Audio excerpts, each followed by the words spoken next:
Queridos amigos que acompanham o canal, mais um dia de escalada naquele problema que já trouxemos aí em vídeos anteriores sobre o dinheiro em conta em uma cidade específica do Grande Oriente, cujas contas os clientes não estão podendo sacar, e aí realmente hoje a coisa escalou, tanques foram chamados. Isso daí, gente, significa uma contaminação sistêmica? É óbvio que não, né? Ainda são relatados, né, esses problemas aí em localizações rurais, né, apenas aí algumas cidades. Não podemos falar então em uma contaminação, mas é muito preocupante, claro, né, uma coisa dessa ocorrer, principalmente com todos os problemas que nós sabemos que não apenas a China, mas o mundo inteiro vem enfrentando, tá certo?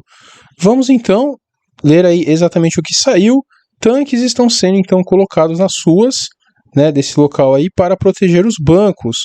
Isso ocorre porque a agência de Henan do Banco da China declara que economias das pessoas, em sua agência agora, são produtos de investimento e não podem ser sacadas. O brasileiro, né, poderia até em um primeiro momento achar que uma coisa dessa jamais ocorreria com o Brasil, mas infelizmente já ocorreu, né? Há pouquíssimo tempo, aí, se formos pensar, um pouquinho mais de 30 anos, uma coisa absurda lá no governo Collor. Muitas das pessoas, né, que seguem nosso canal nem estavam, né, sonhando em nascer ainda. Nós éramos, né, crianças aí. Lembramos que foi uma grande comoção, tá certo? Sem dúvida alguma, um dos maiores roubos aí da história. Imagina, os caras simplesmente tomaram mesmo, né, para resolver problemas aí no país. Que história é essa? E até hoje os pobres aí que foram, eu não tem outra forma, né, gente, a não ser falar roubados mesmo, estão, né, na justiça pedindo, tá certo, esse dinheiro de volta, pô, é o mínimo, né, que poderíamos pensar aí, tá certo? E podemos pensar também, né, gente, que é algo aí apenas no Grande Oriente, mas vejam o lucro líquido dos Big Banks, como caíram então: Citigroup 27%, JP Morgan 28%, Morgan Stanley 29%, Bank of America 32%, Goldman Sachs, gente, o Goldman caiu aí 47%, que é isso? E o Wells Fargo 48%, o lucro líquido, né, é muita coisa, sem dúvida alguma, que em qualquer momento, né, minimamente irracional do mercado, as perdas no valor das ações seriam muito maiores. Nesse vídeo aqui, gente, vamos mostrar muitos gráficos realmente que estão saindo aí, né, impressionantes assim. E o pior, né, não se tem minimamente um motivo, uma perspectiva de melhora, tá certo? Porque a inflação realmente tende a aumentar. Muitas pessoas estão falando que chegou no pico. Engraçado que muitas dessas pessoas que estão falando isso são exatamente as pessoas que falaram que não teria inflação. Então, um dos grandes causadores, sem dúvida, parece, né, que está se resolvendo, que é exatamente a questão ali desse país que a gente acabou de falar, né, que eles tinham aqueles fechamentos absurdos lá, sempre lembrando, né, que a mídia brasileira sempre elogiou bastante, que coisa.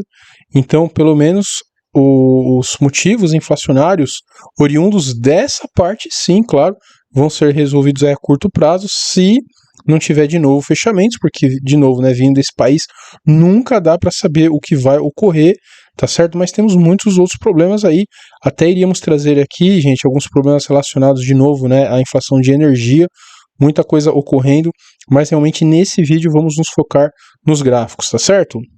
Olhem aí uma outra informação que é muito importante sempre na análise, tá certo, do mercado financeiro, que é exatamente a relação do título de 10 versus o título de 2 anos, tá certo? Lembrando de novo, gente, que os títulos curtos, né, em teoria, tem que ter sempre um juros menor do que os títulos mais longos de 10 e 30 anos.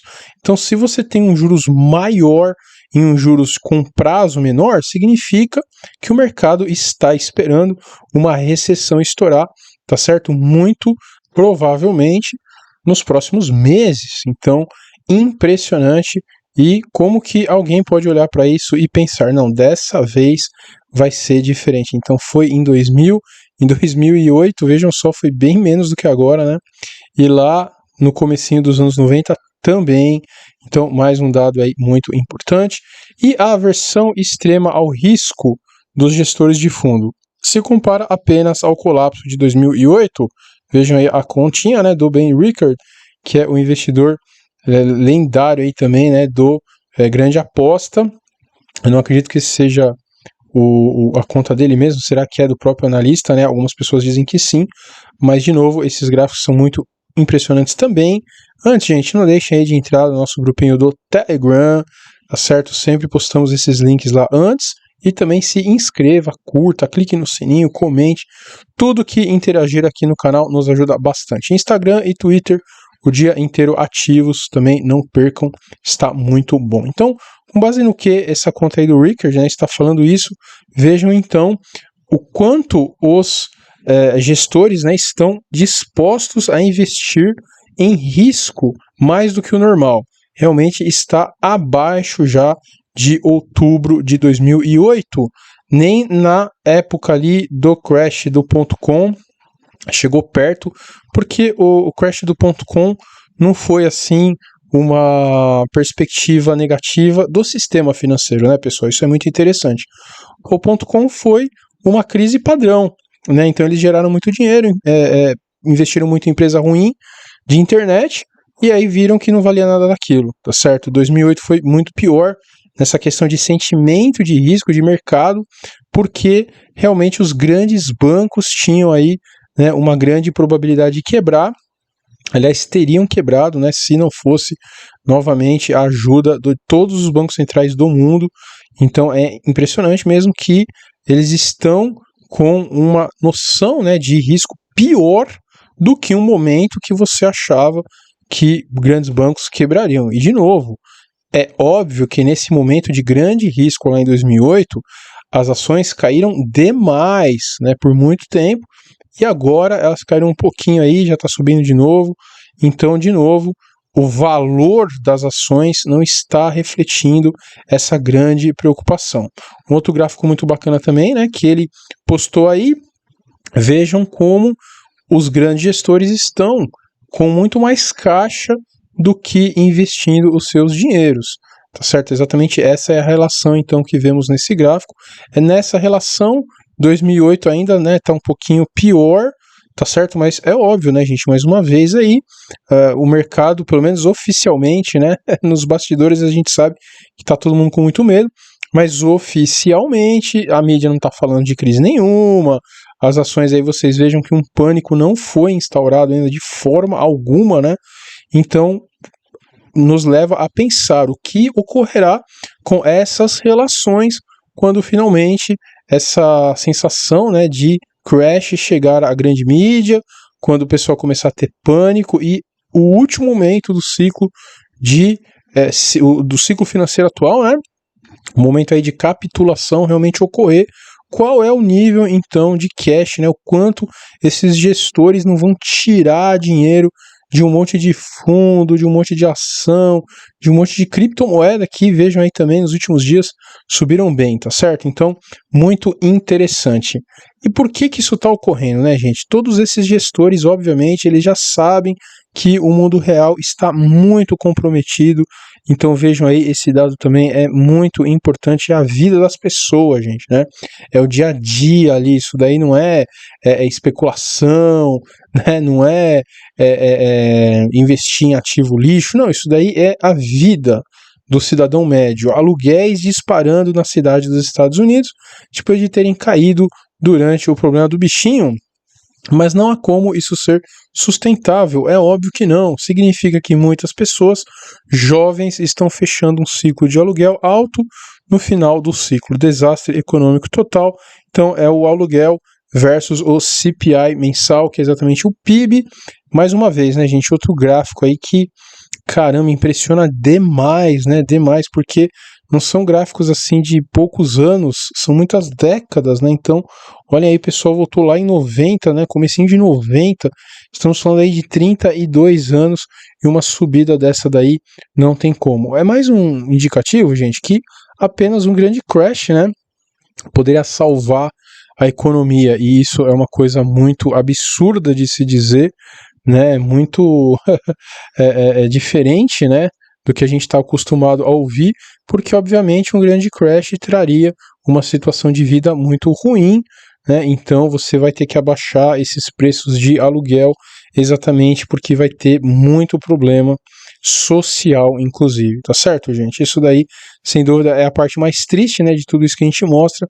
E não se esqueçam, pessoal, do ciclo do dólar, então é sempre a mesma coisa, o dólar fica forte, começa a estragar a manufatura, bate no preço das commodities, as trocas aí ficam com problema, aumenta enormemente uma preocupação global, o que aumenta mais ainda o dólar, tá certo? Então, se você quer saber mais sobre essa sequência, trouxemos ali nas nossas áreas de membro, Pod, YouTube, Patreon, apenas R$ 24,99, gente, por mês, é muito pouquinho, vale muito a pena, tá recheado de informação, muito bom mesmo. E aí está, né, mais um índice de sentimento. Olha, o otimismo em relação aos lucros está no all-time low, então nunca esteve tão baixo. O Morfeuzinho, se a gente pegar bolha da internet, não, bolha de 2008, não, crash de 2020, não. 98, hein, meus amigos, 98, o crash da Ásia, né, quem lembra disso aí? Eu era só um adolescente, nem fazia ideia, né, o quanto isso era importante na época, mas não, pessoal, nenhum momento aí, né, registrado trouxe um desânimo tão grande. Mais uma vez, né, gente, isso daí não é cartomancia, né, não é, mediunidade. Os gestores, eles estão vendo os dados que são impressionantes e ainda com o Banco Centrais aumentando as taxas de juros aí, imaginem o que vai sobrar, tá certo, desses ganhos que a gente acabou de ver, né, banco aí diminuindo em 50% os ganhos, é uma coisa absurda, histórica mesmo, histórica para uma queda tão grande sem ter ocorrido a capitulação. Enquanto o preço das casas subiram, as vendas continuam caindo 14% em relação ao ano passado e nos níveis mais baixos desde junho de 2020. Então, mais uma vez, né, o mundo real batendo forte, tá certo? E sempre se lembrando, né, pessoal, daquilo que a gente sempre fala aqui também, que é muito importante. Imaginem os grandes conglomerados aí, Vanguard, né, a Pedra Negra, esses caras titânicos pegando esses trilhões que eles têm aí, que vem, e claro, né, do povo de uma forma ou de outra, de investimento, até mesmo de aposentadoria, que é o mais triste, né? Fundos de pensão, gente, fundos de pensão que eles controlam, então pegam ali o dinheiro que o cara, né, guardou a vida inteira para especular no mercado imobiliário. E aí o próprio cara que guardou o dinheiro a vida inteira teve um filho, um neto que não vai conseguir comprar, né, casas exatamente porque usaram o dinheiro dele para aumentar os preços desse mercado, gente. Se isso não é injusto, né? Se isso não é o cúmulo do absurdo, eu realmente não sei o que é. Tá certo? Então, olhem que loucura. Com o dinheiro de uma geração, você fez com que a geração, né, seguinte ou mesmo duas após não consigam ter acesso a várias coisas. Que coisa nociva, né, gente? Que coisa nociva, infelizmente, tá certo? E aí, só uma reflexão. Eu vi hoje, achei muito interessante, né? A gente tá, pessoal, num momento muito, né, terrível aí também no Brasil. Não se esqueçam que a gente tem esse grande, né, problema mundial, essa ameaça mundial, mas aqui a coisa está pegando. Olha, eu arrisco dizer que eu nunca vi, né, a coisa desse jeito que tá aqui. O Bolsonaro tendo chamado lá os embaixadores, olha, eu achei muito impressionante. Eu espero, né, pessoal, que não chegue um momento que seja declarado um conflito aberto, né, de poderes, que seria algo terrível para a nação, enfim. Mas a questão é essa, né? Olhem os partidos, os nomes dos partidos. Partido Socialista Brasileiro, Comunista do Brasil, Socialismo e Liberdade, né? A mesma coisa que falar, deixa quieto. Socialista dos Trabalhadores Unificados, Comunista Brasileiro. Mas colocar socialismo num meme é coisa de lunático. O pessoal fala muito, né? Ah, tem o medo desse fantasma do comunismo, né? Que não existe no Brasil. Eu vejo isso, eu acho muito engraçado. Mas não, e se pensarmos aí nos partidos de direita, ditos, né, de direitas, pelo amor de Deus, né, gente, não vamos nem falar aqui PSDB. Ai, ai, ai. A verdade é assim, né, gente, a direita brasileira, nos últimos 30 anos, ela foi exatamente uma outra, né, face aí do globalismo, que é o liberalismo fajuto, que é só vender empresa, né, muito boa a preço de banana, para se dizer que o Estado vai ficar mais magro. É isso que é a direita brasileira, né? Mas o que é a verdadeira direita? É o conservadorismo, né? São aí os comportamentos, os valores conservadores. Então, quantos partidos realmente conservadores a gente tem, gente? Eu fiz uma pesquisinha rápida, né? Tínhamos um partido conservador, vejam só, foi aberto em 1837 e já foi diluído, 1889, entendi. Era o único partido conservador, com nome, né, na legenda aí, na sigla, né? Bom, mas devemos ter outros, né? Eu fui fazer uma busca aqui, nossa, olhem a lista aí do que apareceu, né? Partido Social Democrático apareceu como direita, gente, do Kassab. Gente, vocês estão ouvindo, meu? Não sei o que acontece. Tem uma criança aqui no playground aqui do prédio, cara. Eu juro, eu não entendo por que tem que gritar tanto, cara. Juro por Deus. Não tem um pai, né, um irmão, um professor. Fala, meu, por que você grita assim? Tá brincando, solta um gritão. Uau! Eu juro por Deus. Mas enfim, vocês que são pais aí, tomem cuidado com isso, tá certo? Beleza. Voltando, né? Fora essas basófias aí todas, olhem os partidos de direita, né? Renovador Trabalhista. Pô, isso aí tá mais com cara de esquerda, né? Representação popular, caramba, que nem o Maduro, né? Democrático social, humanista, cara, humanista, Partido Liberal, né? Partido Liberal, que era o do Bolsonaro, né? Acho que agora é outro, se não me engano. E achei um outro aqui também, ó, Partido Republicano Conservador, que óbvio também, já se diluiu em 1930. Então, gente, você colocar comunista, socialista, beleza, né? Mas colocar conservador, cara, como que você faz isso? Ai, ai, olhem o país que nós vivemos e aí tá tudo certo, né? Os velhos dando risada. Sou tão rico que o dinheiro me acha, isso é uma mentira. Tá, o dinheiro não os encontra porque simplesmente eles geram o dinheiro. Exatamente, né? Eles geram o dinheiro.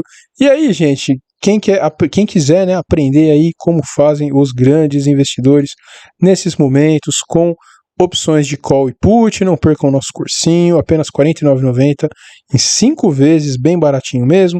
Temos diversos cursos aí de finanças pessoais, inteligência artificial, que todos tenham uma excelente noite. Um grande abraço!